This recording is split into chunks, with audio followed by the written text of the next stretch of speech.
Hey everybody, it's Sunday, December 15th, 2019, and we're taking a look at the S&P 500 as we get ready to trade into the holidays and our December week 3 trading monthly OPEX across the market. Remember that you got two sets of expirations for the 20th this Friday. The AM expiration are the monthly options, and the afternoon are the Friday end of day options. Anyway, here is our 5-minute chart. Here's what we did on Friday. Friday we came in and we had a little gap down open, which was really an eyebrow raiser after we had made an overnight high at a new all-time high all the way up at 31.8875 on the futures. That's the March contract, and with the spread right now that was running on Friday, about anywhere from 3 to 3.5 points, that would only get us to about 31.8550 or so on the S&P 500. So anyway, we came in after making that overnight high. We came in with a big gap down open below that level. Not really such a big gap down open in terms of Thursday's close, but a little gap down open.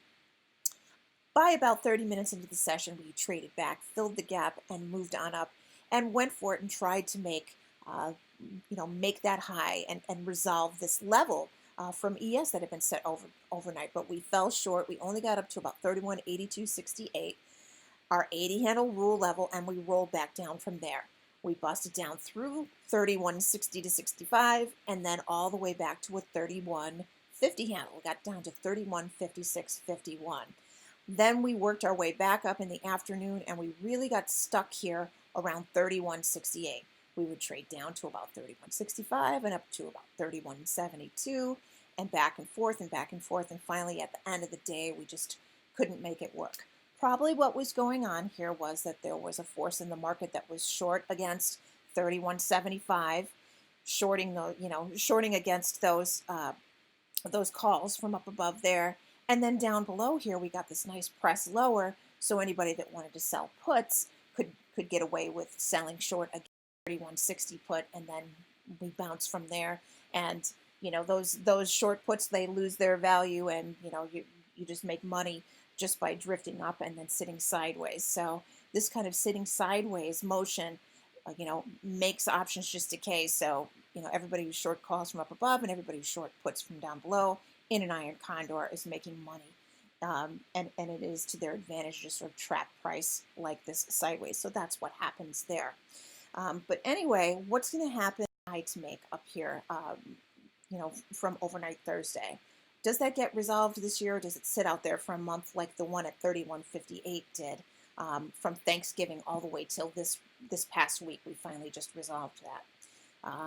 That's the question. Are we going to get rid of this and take care of it early next week and then maybe fall back from there? Or are we done and we're going to leave this out there? Who knows? But if we come in tonight on futures, remember there's a 3-point spread. Subtract about 3 to 3.5 off what you see. So if we come in and we're trading above 31.75 or so on the futures tonight, that means we're holding above this sort of crap out level here where we couldn't get above Friday afternoon. If we come into futures and we're trading down below 31.70, that means we're down in here on S&P 500. We're down back in here in this blue box, sort of this no man's zone,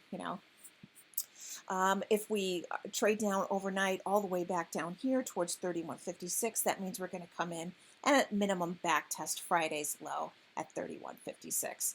And if that all fails as we get into the early trading tomorrow, on Monday, then we probably are coming all the way down here to back test the scene of the crime where we took off from on Thursday to begin with. And that would be all the way down here at 31.38. When we take a look at the roadmap, we see that the 10 and the 20-day simple moving averages are right in there, right around that. When we open on Monday, the 10-day simple moving average is going to be right in line with that 31.38 level or so, 31.35 to 31.38. So it would make a lot of sense that if we are going to make some kind of a correction early next week, it would be to come down and back test the 10-day simple moving average, as you see happened here last week. At our low on the week, we took a look down below the 10-day simple moving average and reversed and came back up. So something I wanted to point out right now that is kind of interesting about the particular high that we chose to hit and ceiling out at and come off of.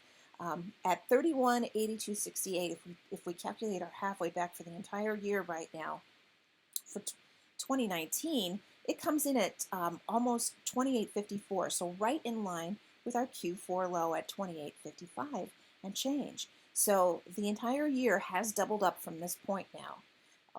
As of this high that we hit on Friday, has just about doubled up from about where the Q4 low is. So all of the progress that we made the whole year, 3 quarters, we came down, we did a little, back test low here at 28.55, and then doubled up the entire year's progress from that level to get to this particular high that we came out with on Friday. So that's kind of interesting. That kind of maybe lends a little backbone to why this might be our high for 2019 and where we will top out for the year. Because the halfway back point right now would really align nicely with where our Q4 low was. If we go on and resolve that high that we made overnight from the futures, and we trade on up to 31.85, that would throw that halfway back off a little bit. Maybe we're going to just drift on up and complete our 80 handle rule move and go all the way up to 3,200, in which case that halfway back point that I just showed you was just a fun thing to look at on the chart and really doesn't mean anything. Okay, so anyway, I want to kind of keep the video short and just leave you with that.